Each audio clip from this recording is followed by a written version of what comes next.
ചുമട്ടുതൊഴിലാളികൾ ഇത് ആദ്യമായിട്ടല്ല.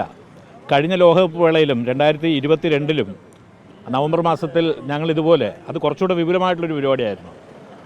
East fort മുതൽ രക്തസാക്ഷി മണ്ഡപം വരെ ഇതുപോലെ തന്നെ ജേഴ്സികൾ അണിഞ്ഞ് തൊഴിലാളികൾ അണിനിരന്നുകൊണ്ട് അവർ ഫുട്ബോൾ ഉരുട്ടുന്ന ഒരു പരിപാടി ഞങ്ങൾ സംഘടിപ്പിച്ചിട്ടുണ്ടായിരുന്നു.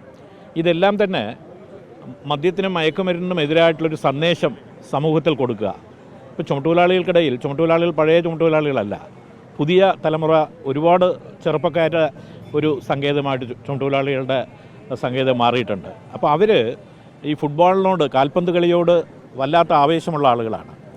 നമുക്ക് ഈ പുരാണത്തിലെല്ലാം ദൈവത്തെ കാണിച്ച് ചില കാര്യങ്ങൾ നടപ്പിലാക്കുന്നത് പോലെ അവർക്ക് താല്പര്യമുള്ള വിഷയങ്ങളിൽ അവരുടെ മനസ്സിനെ കൂടുതൽ ആകൃഷ്ടരാക്കി സമൂഹത്തിലെ മോശപ്പെട്ട തിന്മയാർന്ന പ്രവർത്തികളെ ഇല്ലായ്മ ചെയ്യാൻ വേണ്ടിയുള്ള ഒരു പ്രചരണത്തിൻ്റെ ഭാഗമായിട്ട് അണ്ണാറക്കണ്ണനും തന്നാലായത് എന്ന പോലെ ഞങ്ങളെ കൊണ്ട് കഴിയുന്ന പ്രവർത്തനങ്ങൾ ചെയ്യുകയാണ്.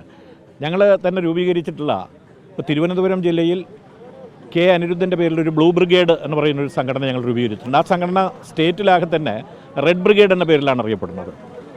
നാട്ടിലുണ്ടാകുന്ന എല്ലാ അപകടങ്ങളിലും ആപത്തുകളിലും പെടുന്ന ആളുകളെ സംരക്ഷിക്കുക. ഇപ്പോൾ നിരത്തുകളിൽ ജോലി ചെയ്യുന്നവരാണല്ലോ ചുമട്ടുതൊഴിലാളികൾ. അവിടെ ഉണ്ടാകുന്ന അപകടങ്ങളിൽ പെടുന്നവരെല്ലാം സംരക്ഷിക്കുന്ന ജോലി, അതുപോലെ തന്നെ ഇത്തരം ക്യാമ്പയിനുകളെല്ലാം ഏറ്റെടുക്കുന്ന ഒരു പ്രസ്ഥാനമായി ചുമട്ടുതൊഴിലാളികളുടെ സംഘടനയിൽ തന്നെ മാറിയിട്ടുണ്ട്. സംസ്ഥാന സർക്കാർ ഓപ്പറേഷൻ തൂഫാനുമായിട്ടൊക്കെ മുൻപോട്ട് പോവുകയാണെങ്കിൽ എന്താണ് അല്ല, ഞങ്ങൾ ഇത് തിന്മയാർന്ന പ്രവർത്തനങ്ങൾക്കെതിരെ ആരെല്ലാം എന്തൊക്കെ പ്രവർത്തനം ചെയ്താലും അതിനോട് സഹകരിക്കാൻ ഞങ്ങൾ തയ്യാറ്. ഈ സംസ്ഥാന സർക്കാർ ഇപ്പോഴല്ലേ ഇത് തുടങ്ങുന്നുള്ളൂ. ഞങ്ങൾ ഇത് എല്ലാ വർഷവും ഇത് നടത്തുന്ന ആളുകളാണ്. ലഹരി വിരുദ്ധ ദിനം, അതുപോലെ തന്നെ മദ്യത്തിനും മയക്കുമരുന്നിനും എതിരായിട്ടുള്ള പ്രവർത്തനങ്ങളെല്ലാം തന്നെ ഞങ്ങളുടെ സംഘടനാ പ്രവർത്തനത്തിൻ്റെ ഭാഗമായി ഞങ്ങൾ കൊണ്ടു നടക്കുന്ന ആളുകളാണ്. അത് ഏതെങ്കിലും ഒരു ദിനത്തിൻ്റെ ഭാഗമായിട്ടല്ല. ഞങ്ങളുടെ തൊഴിലാളികൾക്കിടയിൽ തന്നെ ഇപ്പോൾ മദ്യപിച്ചിട്ട് ജോലി ചെയ്യാൻ വേണ്ടി വരുന്ന ഞങ്ങൾ വളരെ കർശനമായിട്ട് നടപടികൾ എടുത്തതിൻ്റെ ഭാഗമായി ഈ വിഭാഗം തൊഴിലാളികളെക്കുറിച്ചാണല്ലോ ഏറ്റവും കൂടുതൽ പരാതി വന്നുകൊണ്ടിരുന്നത്. ആ പരാതികൾ ഇപ്പോൾ സമൂഹത്തിൽ നന്നായി കുറയ്ക്കാൻ വേണ്ടി ഞങ്ങളുടെ പ്രവർത്തനങ്ങൾക്ക് കഴിഞ്ഞിട്ടുണ്ട്. അതിൻ്റെ ഒരു ക്യാമ്പയിനായിട്ട് ഞങ്ങളിത് ഏറ്റെടുക്കുകയാണ്. പിന്നെ ഈ ഫുട്ബോൾ ലഹരി പരമാവധി ജനങ്ങളിൽ എത്തിക്കുക എന്നുള്ളൊരു സന്ദേശം കൂടെ ഇതിൻ്റെ ഭാഗമായിട്ടുണ്ട്. അതുമാത്രമല്ല, നമ്മളിപ്പോൾ ഈ ലോക ലഹരി വിരുദ്ധ ദിനത്തിൽ മാത്രം ഈ ക്യാമ്പയിൻ ഒതുക്കണം എന്ന് ആഗ്രഹിക്കുന്നില്ല. ഈ ലഹരി വിരുദ്ധ ദിനത്തിൽ മാത്രം ഈ ക്യാമ്പയിൻ ഒതുക്കണം എന്നല്ല ആഗ്രഹിക്കുന്നത്. നമ്മുടെ ഫെഡറേഷനും നമ്മളൊരു 2 റൗണ്ട് ചർച്ച ചെയ്തു. ഈ ചുമട്ടുതൊഴിലാളികൾ തെരുവിൽ പണിയെടുക്കുന്നവരാണ്, ഒരുപാട് ജനക്കൂട്ടത്തെ കാണുന്നവരാണ്, ഒരുപാട് ക്യാമ്പസുകളിൽ കാണുന്നവരാണ്. എല്ലാ ദിവസവും അവൻ പണി ചെയ്യുന്നതിന് തൊട്ട് മുന്നേ ഒരു അരമണിക്കൂർ പ്ലക്കാർഡുകൾ ഈ ലഹരിയുടെ കൃത്രിമ മാസ്മരികതയെ ഇല്ലായ്മ ചെയ്യുന്നതിനുള്ള അതിവിപുലമായ ഒരു മാനസികാവസ്ഥയിലേക്ക് നാടിനെ ചെന്നെത്തിക്കാൻ എല്ലാ ദിവസവും ഒരു അരമണിക്കൂർ ക്യാമ്പയിൻ എന്ന ഒരു നില നമ്മൾ സ്വീകരിക്കുന്നുണ്ട്. നേരത്തെ സുന്ദരമുള്ള സാഹു പറഞ്ഞതുപോലെ നമ്മൾ 10,000 റെഡ് ബ്രിഗേഡ് 10,000 പേരാണ് ഈ കേരളത്തിന് സമർപ്പിക്കാൻ വേണ്ടി പോകുന്നത്. വരുന്ന ആഗസ്റ്റിൽ പ്രത്യേക ഡ്രസ് കോഡ്, പ്രത്യേക ട്രെയിനിങ് കൊടുത്തിട്ടുള്ള 10,000 പേരെ. അപ്പോൾ ആ 10,000 പേരും ഈ ക്യാമ്പയിനിൽ അണിനിരക്കും.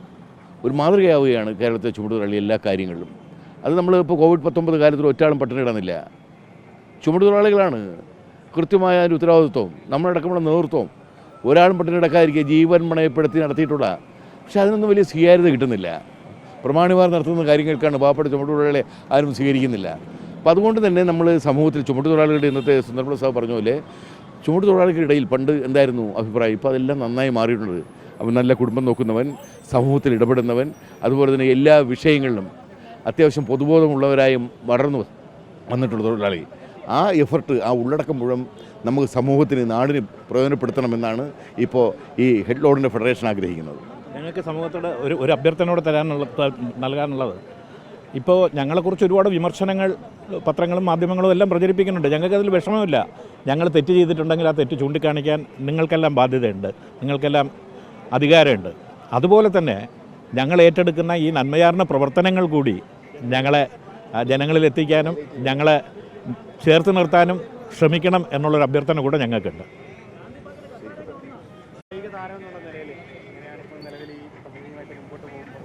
അതെ, ഇപ്പോൾ നമ്മൾ ഒരു ആസ് എ സ്പോർട്സ് പേഴ്സൺ നമുക്ക് വേണ്ടത് നല്ല എനർജിക്കായിട്ടുള്ള ശരീരവും അതാണ്. ഇപ്പോൾ ഈ ലഹരി നമ്മൾ ഉപയോഗിക്കാൻ തുടങ്ങിയാൽ നമ്മളുടെ പ്രകടനത്തിനും നമ്മുടെ മുമ്പോട്ടുള്ള ജീവിതത്തിനും വരെ ബാധിക്കും. അപ്പോൾ ഈ സ്പോർട്സ്മാനെ കൂടുതൽ വേണ്ടത് അവരുടെ എനർജിയും ഇതൊക്കെയാണ്. അപ്പോൾ ഈ ലഹരി ഉപയോഗിച്ചാൽ നമുക്കൊന്നും ചെയ്യാൻ പറ്റില്ല. അതുപോലെ തന്നെ ഈ വരുന്ന തലമുറയിലുള്ള കുട്ടികളും അവർക്ക് ഒരു സ്പോർട്സായിട്ടുള്ള അവർ തിരഞ്ഞെടുത്താൽ പിന്നെ അവർ അതിലോട്ട് പോകുമ്പോൾ പിന്നെ കുഴപ്പമില്ല. അവർ ലഹരിയിലോട്ട് പോയാൽ പിന്നെ അവരുടെ ലൈഫ് ഫുൾ അതിലോട്ടാകും. അതാണ് അതിനുവേണ്ടി ഇതിന് മുന്നെടുക്കുമ്പോൾ തന്നെ വളരെ സന്തോഷമുണ്ട്. അതും ജേഴ്സി അണിഞ്ഞ് എല്ലാം ഈ ഒരു ലഹരി വിമുക്ത നമ്മുടെ സമൂഹത്തിന് വേണ്ടി ഇതിന് പ്രതിഷേധിക്കാൻ ഒരു സമൂഹം ഇറങ്ങുമ്പോൾ തന്നെ ഒരു ഊർജ്ജമാണ്. അപ്പോൾ അതിന് പങ്കെടുക്കാൻ പറ്റിയതിൽ വളരെ സന്തോഷമുണ്ട്. അപ്പോൾ ഇങ്ങനത്തെ ഓരോ പ്രതിഷേധം പോകുമ്പോഴാണ് എല്ലാവരും അവരുടെ മൈൻഡിൽ അയ്യോ ഇങ്ങനെയുണ്ട്, നമുക്കത് നിർത്തണം എന്നുള്ളൊരു ചിന്ത വരുന്നു തുടങ്ങിയത്.